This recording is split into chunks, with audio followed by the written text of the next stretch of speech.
அருமையானவர்களே, இந்த நாளிலும் அவனுடைய வார்த்தையை நம்ம இடத்திலே கொண்டு வருகிறேன். பாருங்க, வசனம் சொல்லுகிறது உபாகமம் 8:18, உன் தேவனாகிய கர்த்தரை நினைப்பாயாக, அவரே உன் பிதாக்களுக்கு ஆணையிட்டு கொடுத்த தம்முடைய உடன்படிக்கையை உறுதிப்படுத்தும்படி இந்நாளில் உனக்கு உண்டாயிருக்கிறது போல ஐஸ்வர்யத்தை சம்பாதிக்கிறதற்கான பலனை உனக்கு கொடுக்கிறவர். ஆமென். கர்த்தர் பாருங்க, ஐஸ்வர்யத்தை சம்பாதிப்பதற்கான பலனை நமக்கு கொடுக்கிறாராம். அப்போ ஒன்று புரியுது, நமக்கு ஐஸ்வர்யம் தேவை. ஐஸ்வர்யம் நமக்கு தேவையாக இருக்கிறபடியால் அதை அடைவதற்கான சம்பாதிப்பதற்கான பலனை கொடுக்கிறாராம். இன்றைக்கி நிறைய பேர் அதை தப்பாக எடுத்துட்டோம். பாருங்கள், ஆண்டவர் நம்ம ரொம்ப பணம் வச்சுருந்தா நம்ம ஆண்டவர் விட்டு போயிடுவோம் அப்படின்னு ஒரு தாட் இருக்கும். இல்லை, அதிக ஐஸ்வர்யம் நமக்கு தீங்கு விளைவிக்கும் அப்படிலாம் சொல்லுவோம்.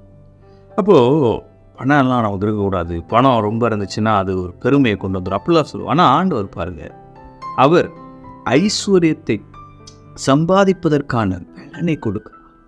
இஸ்ரவேலை ஆசீர்வதிப்பது அவருக்கு பிரியமாக இருக்குது. அப்போ கர்த்தர் பாருங்க, நம்மளை ஐஸ்வர்யவான்களாய் வைத்திருக்க விரும்புகிறார்.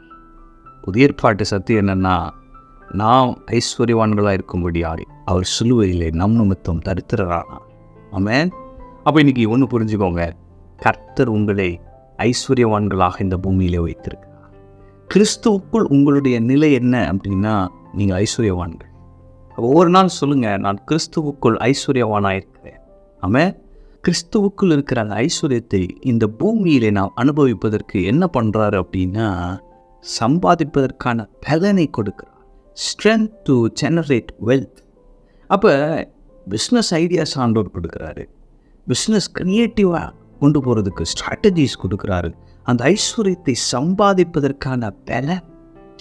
அப்போ நமக்கு பணங்காசு வருதுன்னா அதுக்கு காரணம் நம்முடைய திறமையோ நம்முடைய கடின உழைப்போ நம்முடைய தாளந்துகளோ அப்படிலாம் இல்லை பாருங்க, கர்த்தர்.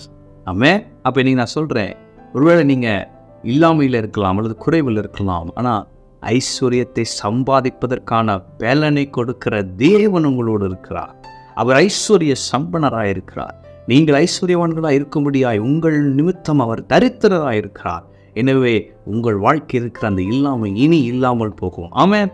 உங்கள் வாழ்க்கையில் இருக்கிற தரித்திரம் இனி இல்லாமல் போகும். நீங்கள் கிறிஸ்துவுக்குள் ஐஸ்வர்யவான்களாக இருக்கிறீர்கள். அந்த சத்தியத்தை நீங்கள் நம்புகிறபடியால் இந்த பூமியிலே நீங்கள் ஐஸ்வர்யவான்களாக இருப்பீர்கள். உங்களுடைய வாழ்க்கையில் இருக்கிற குறைவுகள் எல்லாம் இனி நீங்கிவிடும். கர்த்தர் உங்களை ஐஸ்வர்யவான்களாக வைத்திருக்கிறார். இந்த பூமியிலே இனி நீங்கள் குறைவில் வாழ்வதே இல்லை.